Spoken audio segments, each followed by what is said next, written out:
Tekanan terhadap Israel kini mengepung dari hampir semua sisi.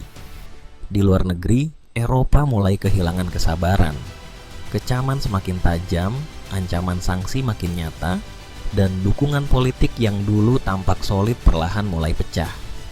Isu Gaza, kekerasan pemukim, serta operasi militer yang tak kunjung berhenti membuat posisi Tel Aviv semakin terpojok dan mahal di panggung internasional. Di dalam negeri, gelombang demonstrasi besar menuntut perang segera dihentikan. Sementara keluarga Sandera terus menekan pemerintah tanpa henti. Di garis depan, IDF menghadapi situasi yang kian memburuk.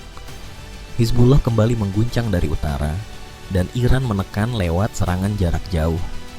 Ketika tekanan diplomatik, sosial, dan militer meledak bersamaan, apakah ini tanda bahwa Israel akhirnya mulai runtuh akibat perbuatannya sendiri hari ini?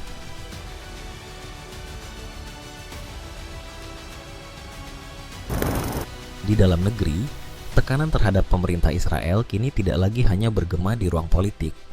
Amarah itu meluap ke jalanan, dengan tuntutan yang semakin pecah ke berbagai arah. Salah satu isu paling panas adalah penolakan terhadap wajib militer bagi komunitas ultra-ortodoks. Puluhan, bahkan ratusan demonstran menyerbu rumah Wakil Ketua Mahkamah Agung Israel, Noam Solberg, sebagai simbol kemarahan terhadap kebijakan wajib militer tersebut.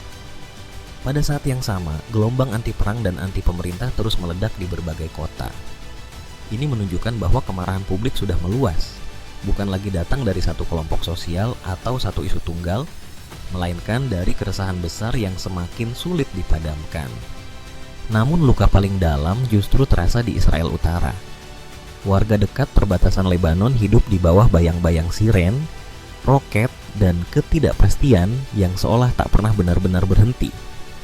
Banyak yang mengeluhkan bisnis hancur, sekolah terganggu, dan rutinitas harian seperti ikut lumpuh. Sebagian bahkan merasa ditinggalkan oleh pemerintah Israel serta sekutunya sendiri, seakan mereka hanya menjadi catatan kecil di tengah perang besar ini. Ketegangan itu lalu merembes ke lingkaran elit politik. Menteri Luar Negeri Gideon Sa'ar dan Duta Besar Israel untuk Amerika Serikat secara terbuka mengkritik Menteri Keamanan Nasional Itamar Ben-Gvir. Mereka menilai unggahan video kekerasan terhadap aktivis armada Global Sumut Flotilla telah merusak upaya diplomasi Israel. Ben-Gvir membalas dengan menuduh Gideon Sa'ar sebagai pendukung Hamas. Semua tekanan ini membuat ruang gerak Netanyahu semakin sempit. Ia harus meredam kemarahan publik, mempertahankan koalisi yang rapuh, sekaligus menjaga hubungan dengan Amerika Serikat. Apalagi media Israel melaporkan Donald Trump sangat marah, lalu memperingatkan Netanyahu agar tidak memperluas konflik dengan Iran dan Lebanon, karena langkah itu bisa menghancurkan jalur diplomasi Amerika Serikat di kawasan pada momen yang sangat sensitif secara regional.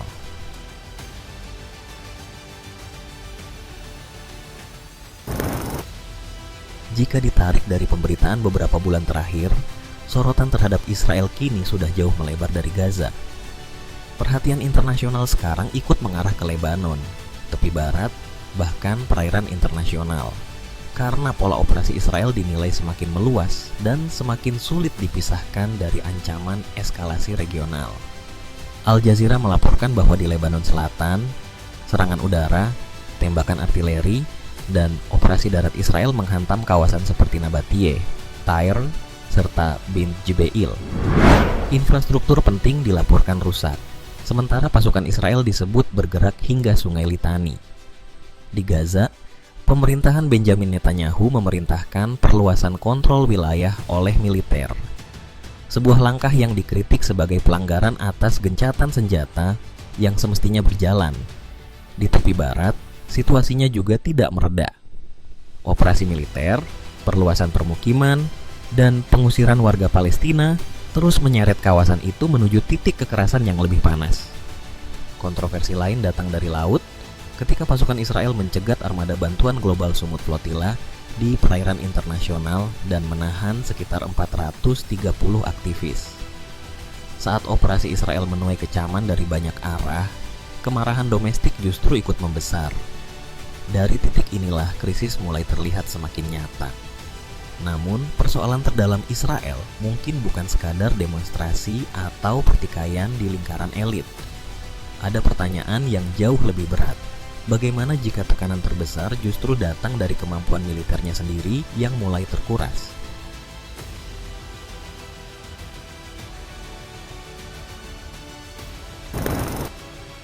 Di titik inilah Israel berhadapan dengan masalah yang paling serius.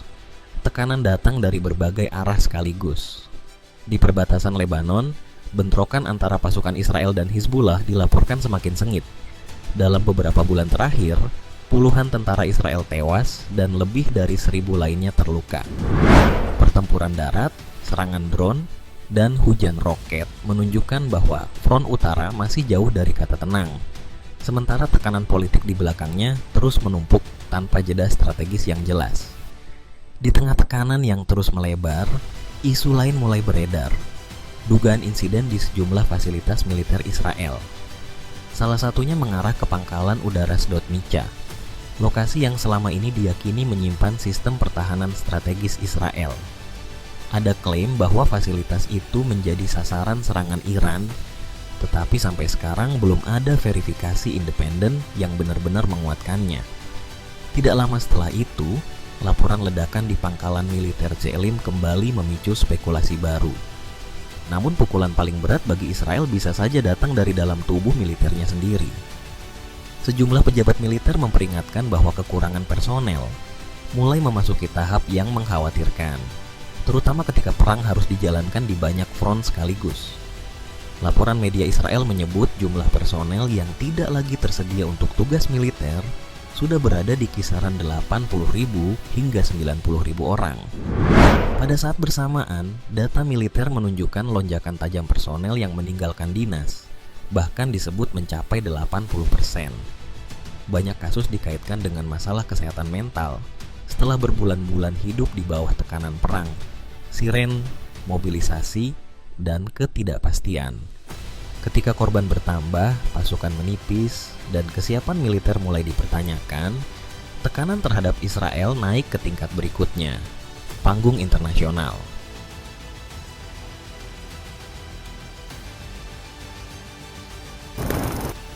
Salah satu laporan yang paling menyita perhatian datang dari Axios, tentang percakapan panas antara Donald Trump dan Benjamin Netanyahu. Trump disebut sangat marah atas langkah militer Israel di Lebanon karena dinilai berisiko menghancurkan upaya diplomasi Amerika Serikat di kawasan. Jika laporan itu akurat, maka hubungan yang selama ini menjadi fondasi dukungan utama bagi Israel mulai menunjukkan retakan serius di saat paling genting. Dan bagi Netanyahu, sinyal seperti ini jelas bukan sekadar kritik diplomatik biasa dari sekutu terdekat. Di panggung internasional, tekanan terhadap Israel terasa semakin terbuka. Dalam konferensi Organisasi Perburuhan Internasional di Jenewa, diplomat Israel Walid Gadban bahkan gagal menuntaskan pidatonya. Ia berulang kali dipotong oleh delegasi yang menyuarakan dukungan untuk Palestina. Sementara suasana memanas hingga terdengar gebrakan meja. Momen ini menjadi simbol bahwa penolakan terhadap Israel kini tidak lagi hanya terjadi di jalanan, tetapi sudah masuk ke forum resmi dunia. Tekanan berikutnya justru datang dari sekutu barat sendiri. Para pemimpin Kanada, Australia, Prancis, Jerman, Italia, Selandia Baru, dan Inggris mengeluarkan pernyataan bersama terkait tepi barat. Mereka mengecam memburuknya situasi keamanan di wilayah tersebut serta meningkatnya kekerasan pemukim. Pesan ini sangat penting karena menunjukkan bahwa sorotan dunia kini semakin meluas dan tidak lagi berhenti di Gaza. Dari Asia, Presiden Korea Selatan Lee Jae-myung juga mengambil posisi yang cukup terbuka. Ia mempertanyakan legalitas penyitaan armada bantuan Global Sumut Flotilla oleh Israel. Bahkan menyebut Seoul perlu mempertimbangkan langkah terkait surat perintah penangkapan internasional terhadap Netanyahu. Pernyataan itu muncul setelah dua warga Korea Selatan diketahui berada di antara para aktivis yang ikut dalam misi bantuan menuju Gaza. Ketika kritik datang dari forum internasional, negara-negara sekutu, hingga mitra yang selama ini tidak terlalu vokal, pertanyaannya menjadi semakin tajam. Apakah Israel sedang memasuki fase isolasi diplomatik yang belum pernah mereka hadapi sebelumnya?